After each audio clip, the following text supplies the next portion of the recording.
cold coffee. Just got home from all day shoot. I got some packages, right? I was planning to wait to make this big grand haul video of all the things that I got for my trip to China, but as you can see right now, it is night. The first time I'm recording something at night for YouTube, and it takes long for things to reach Jamaica. So I'm gonna make these videos just when I get this shit. You won't see these packages when I get them. You know, I'm supposed to be going to China. I say supposed to because it's the night of May 30th and I still don't have an itinerary for a flight that is on May 7th. China, if you didn't know, they have this thing called the Great Firewall. The communist country, they are allowed to essentially control what is on the internet. They block services like Google, Facebook, Twitter, WhatsApp. I've been doing a lot of research about how to go around the Great Firewall. The traditional method seems to be a VPN. I found two options that seemed pretty viable, and I was really paranoid, so I invested in both options. If you are accessing internet via roaming, you will not be blocked through the Great Firewall. The internet is not being routed through a Chinese server. It's going up into a satellite and then being routed through a US server. So it's almost more like you're just accessing a United States server elsewhere. Mobile has a plan called the T-Mobile One International Plan, which I think is $80 per month. Unlimited data in most countries up to 2G speeds. 2G speeds in most countries, 4G and LTE in some first world and a couple other countries. It's a brand new SIM that is supposed to have a plan on it. Second, more interesting and more complicated plan is something called Project Fi. And Project Fi is essentially Google's own SIM chip and service. It's special because one, it's Google. Google has partnered with a bunch of other phone companies. What happens is this SIM, it pretty much can jump from any network like Sprint, Verizon. They just have this really interesting deal where they can jump from any network. I was actually watching a video on Android Authority where two of their members were testing out Google Fi in China specifically. Crazy coincidence.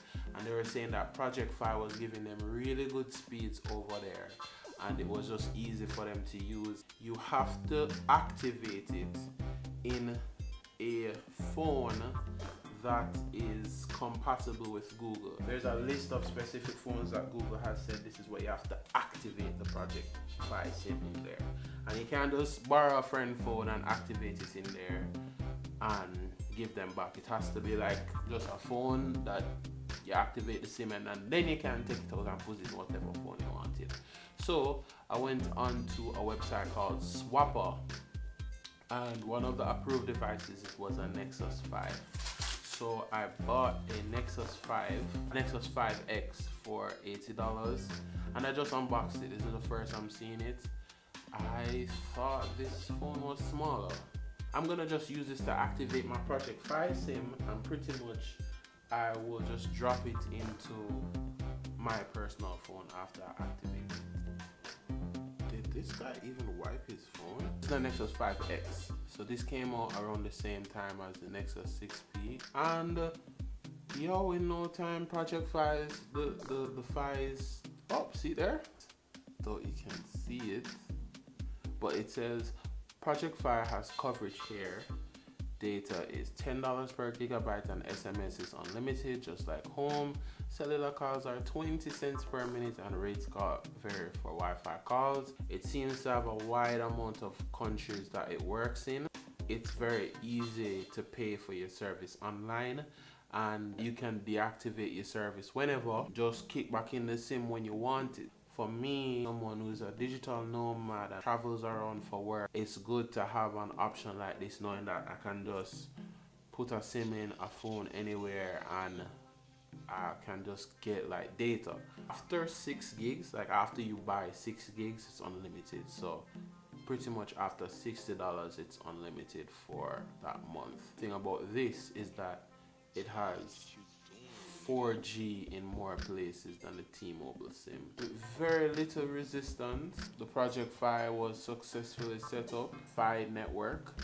Yeah, it works in Jamaica, and what's even more interesting is that you have free text, and like you can text Jamaican numbers. That's kind of crazy. I'm gonna test the T-Mobile SIM. I'm not really gonna put it here because I guess most people aren't really interested in what T-Mobile SIM can do. It's not really that obscure. People may ask, why didn't you just borrow like a phone to activate the SIM? As far as my research goes, you have to own the phone that you use to activate the Project Fi SIM, because it's always tied to that phone. So meaning like if that phone is wiped and like a new account is put on there, it will cancel the service. So Project Fi is kind of almost like a cloud-based service.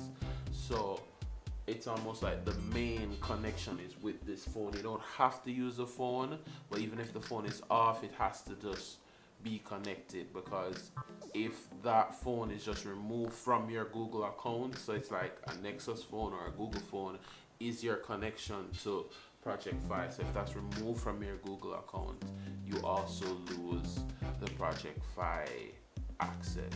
So if there's any more questions about Project Fi, just drop them below and answer them. I did a good amount of research, so I'm open to answering questions, but I think that's it for right now. So on to whatever the next scene is.